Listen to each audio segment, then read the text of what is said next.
vamos a seguir hablando un poco de estos proyectos. Hoy fue mencionado en una entrevista con Eduardo Feynman, la ministra de Seguridad Patricia Bullrich fue consultada justamente por si estaban evaluando presentar un proyecto para bajar la edad de punibilidad.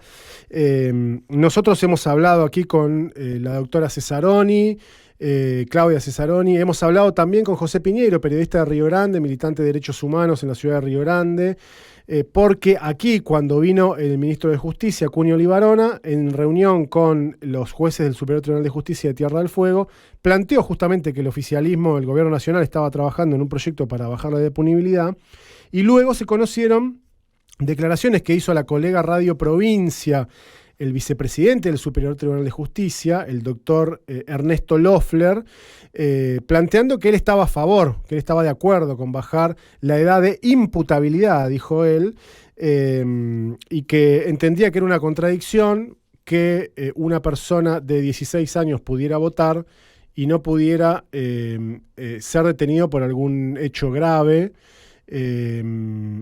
sino hasta los 17 años, con lo cual eso hizo que Cesaroni, cuando hicimos la entrevista, hiciera una observación muy puntual, que le llamaba mucho la atención que un juez de un Superior Tribunal de Justicia no supiera claramente cuáles eran las edades en donde ya se aplica el Código Penal. Y bueno, para seguir profundizando un poquito esto, porque evidentemente el intento es real, es fuerte, es contundente. Estamos en comunicación con María del Carmen Verdú, que es activista antirrepresiva. María del Carmen es militante y fundadora de la Fundación Correpi, que tiene que ver con Correpibe, ¿no? A partir de lo que fue en su momento, por ejemplo, la experiencia lamentable del asesinato de Walter Bulacio allí en la década del 90. Y además es abogada. María del Carmen, muchas gracias por atendernos. Gonzalo Benito Zamora te saluda desde Ushuaia. ¿Qué tal? ¿Cómo estás? Buenas tardes. Gracias por atendernos. ¿Cómo te va? No, por favor. María del Carmen, bueno, ¿qué decir, no? De estos intentos que todavía, porque cada 2 por 3 vuelven otra vez con esta intentona de plantear que hay un problema de delincuencia en aquellas personas que tienen menos de 16 años y aparentemente la única solución es bajar la edad de punibilidad. Ustedes, vos en particular, toda la gente de Correpi, las organizaciones de derechos humanos, ¿cómo están siguiendo estos planteos que se están haciendo desde el gobierno nacional? Bueno, obviamente estamos absolutamente en contra, pero hay que empezar por decir que ninguno de estos planteos viene acompañado de datos suficientes, de fuentes serias, confiables, como para que la primera afirmación que hacen, que es hay un problema tremendo con la inseguridad por culpa de las personas de menos de 16 años, tenga algún tipo de asidero real. O sea, vos fíjate que a nivel nacional tenemos, por ejemplo, en materia de homicidios, uno de los índices más bajos del... En 2001 teníamos 8.6 homicidios dolosos cada 100.000 habitantes. Hoy tenemos 4.2. Uruguay tiene 11, no hablemos de Estados Unidos o la mayor parte de Europa que están arriba de 11, 12, 13. Ahora, mientras tanto, la cantidad de personas privadas de libertad en el país pasaron en el mismo lapso entre 2001 y 2023 de 34.000 a más de 120.000, más los 20.000 y pico que hay en comisarías. Y esto no es por una consecuencia de que haya mayor delito y mayor actividad de prevención y represión de los crímenes, sino que hay una política de hipercarcelación de la cual son responsables integrantes actuales del gobierno nacional, como el caso de Luis Petri, que convirtió la posibilidad de transcurrir el juicio excarcelado en libertad en los casos de delitos de escasa gravedad, en un privilegio inalcanzable para las mayorías con la ley que justamente es conocida con su nombre, la ley Petri. Y en el caso de las personas de menos de 16 años, de niños, niñas de 13, 14, 15, 16 años, se miente permanentemente. O sea, los pocos datos que tenemos accesibles en algunas bases oficiales, en realidad lo que muestran es que la intervención en delitos de gravedad por parte de niños y niñas es ínfima, es absoluta y totalmente menor a cualquier otra cosa en el planeta, y que además es completamente excepcional. Por supuesto, el tema es que cada vez que aparece un hecho concreto en el que interviene una persona de menos de 16 años, sale, o sea, abro la heladera y me encuentro con alguien contando la noticia en ese mismo momento. Claro. Cosa que no sucede, por ejemplo, cuando sistemáticamente denunciamos fusilamientos de gatillo fácil, muertes en lugares de detención, hechos cometidos por ricos, famosos, poderosos, etcétera. Ahí no te enterás, salvo que entres a las redes de Correpi o de otras organizaciones compañeras. Entonces, pero además se miente, y seguramente cuando hablaron con Claudia Cesaroni algo de esto ella habrá explicado, porque es una parte de su especialidad. La persona de menos de 16 años que efectivamente interviene en la comisión de un delito no pasa por la vida alegremente sin ninguna consecuencia. Hay un sistema que ya bastante duro y complicado es, que puede terminar con esa personita en un instituto de menores. Hoy tienen nombres eufemísticos mucho más elegantes, centros de reinserción y qué sé yo, pero en la práctica son lugares de detención para personas de menos de 16 años. Entonces, aunque no se le aplique una pena en términos del derecho penal, porque precisamente no es una persona que pueda tener la suficiente madurez psicofísica para afrontar un proceso penal con todas sus consecuencias, sí termina siendo víctima de una supervisión estatal, y digo víctima porque de ese instituto de menores seguro que va a salir siendo mayor de edad, si sale, si no lo matan antes, totalmente brutalizado o brutalizada después de haber sufrido violaciones, torturas y todo tipo de abusos, completamente privado de cualquier circunstancia que le permita desarrollar su vida futura. Sí. No es que no pasa nada, por supuesto, si sos el hijo de un empresario, que es lo mismo que sucede si sos el hijo de un empresario, tengas 15, 14 o 48 años, ¿se entiende? Sí. Entonces, ese es el punto. Y mientras tanto, lo que sí vemos en la cotidianeidad, en los barrios, en nuestra experiencia militante de todos los días, es que muchísimos de esos pocos casos, insisto, pocos casos, que terminan con niños, niñas involucrados, la mayoría de las veces como mano de obra esclava de adultos, muchas veces esos propios adultos policías, es que muchas veces en la previa, las madres, los padres, sobre todo las madres, porque suelen tratarse de hogares monomarentales, han pasado años y años tratando de obtener respuestas frente a situaciones como abusos problemáticos de sustancias, cuadros psiquiátricos, etcétera, buscando apoyo estatal, y no lo obtienen. Y entonces, una vez que se abandona a esa persona, después se la quiere criminalizar. Claro. Bueno, una de las cosas que decía justamente Cesaroni también, en relación, también coincidiendo con lo que vos decías, que era el tema de las estadísticas, que de alguna manera lo decía hasta por su experiencia, no por saberlo concretamente. Es decir, seguramente, en el caso de Tierra del Fuego, en donde el que salió a plantear que estaba de acuerdo era el juez Ernesto Lofra, el integrante del Superior Tribunal de Justicia, es... Bueno, quiero ver cuáles son las estadísticas de la cantidad de menores en Tierra del Fuego que cometen... Claro. No las hay a nivel nacional, no creo que ustedes tengan la suerte en Tierra del Fuego de tener una situación diferente. Claro. Y digo, ¿no sería ese uno de los pasos a seguir en vez de... Digo, ¿por qué entendés vos que ¿Pero vos te pensás que ellos no tienen los datos? No, entiendo que no los publican, no que no los tienen. Claro, ese es el tema. Claro. ¿Y por qué pensás vos, María del Carmen, que la salida siempre termina siendo esta, bajar la edad de punibilidad? ¿Por qué siempre el planteo va hacia ese lugar?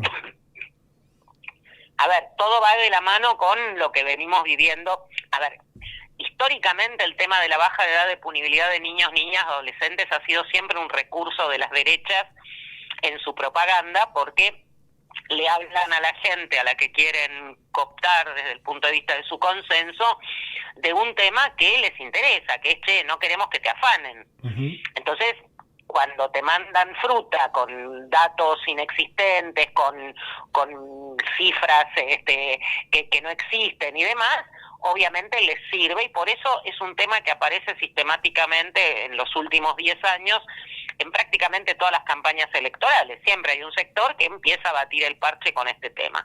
Ahora, el problema hoy es que estamos frente a un gobierno a nivel nacional y seguido en muchos de estos temas por muchos gobiernos provinciales que está yendo para adelante de manera impetuosa con toda una serie de reformas estructurales, que no solamente en estos temas que estamos hablando de carácter penal o procesal legal, sino en todo lo que hace a nuestra vida. O sea, pensemos en los efectos que va a tener en la calidad de vida de las personas la reforma laboral que se acaba de votar en diputados y ahora se va a discutir en senadores en el marco de la ley bases y demás, ni hablar en el caso de ustedes allí en el sur del país con la liberalización de todo lo que es el extractivismo, la entrega de nuestros bienes comunes, etcétera, etcétera.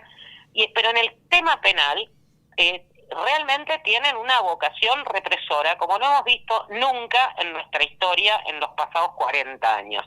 Vos fíjate que no es solo la baja de edad de punibilidad lo que están planteando y poniendo sobre la mesa. Ya están presentados en el Congreso 4 proyectos de reforma de los códigos penales y procesal penal que, por ejemplo, legitiman el gatillo fácil, habilitan el disparo como justificado, como legítimo de cualquier miembro de la fuerza de seguridad, donde se presume que actuó en cumplimiento del deber o en legítima defensa independientemente de las circunstancias del caso, y además no se permite a las familias de las víctimas en caso de fallecimiento, o a la propia víctima si tiene la suerte de sobrevivir, ser querellante en la causa para intervenir y poder promover que haya juicio y castigo si se comprueba que ocurrió un delito.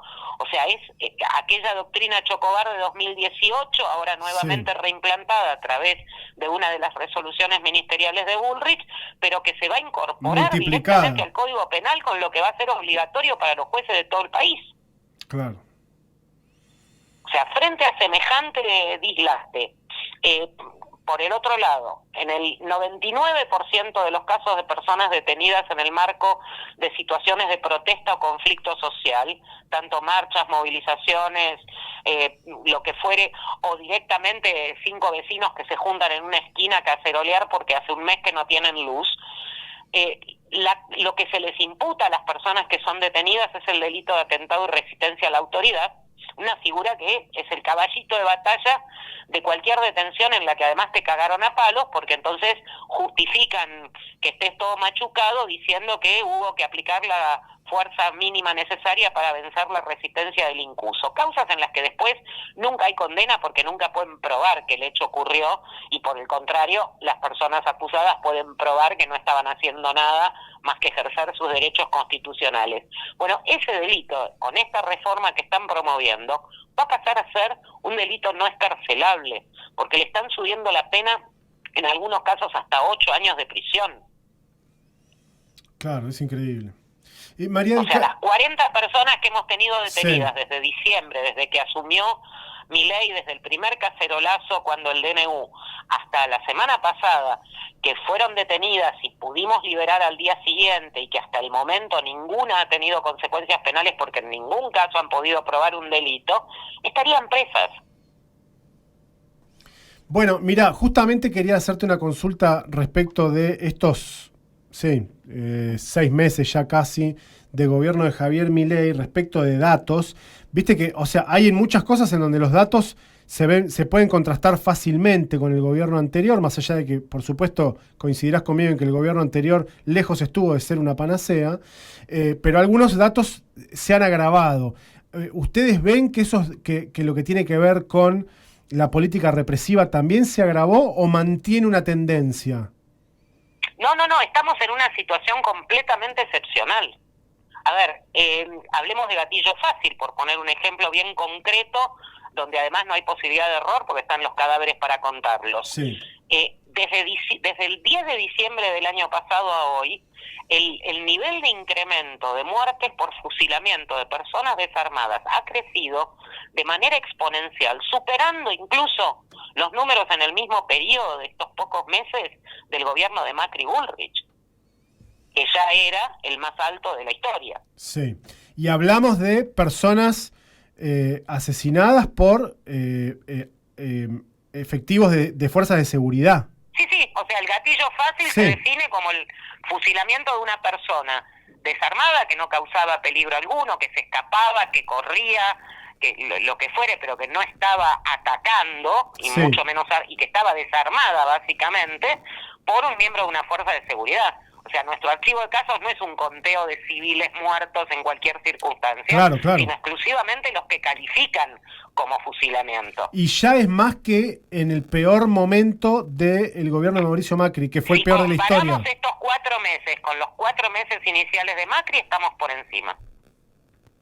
Qué rápido que se dan algunas cosas, ¿no? Y pero es muy obvio, cuando vos al día siguiente de asumir anunciás el nuevo protocolo de intervención de las fuerzas, diciendo muchachos tiren, que acá hay un gobierno que los banca, y los muchachos tiran. Claro. Bueno, me imagino que estarán con todo. O nos olvidamos que en el debate presidencial Bullrich muy orgullosa señaló que Chocobar estaba como su invitado. Sí, es cierto.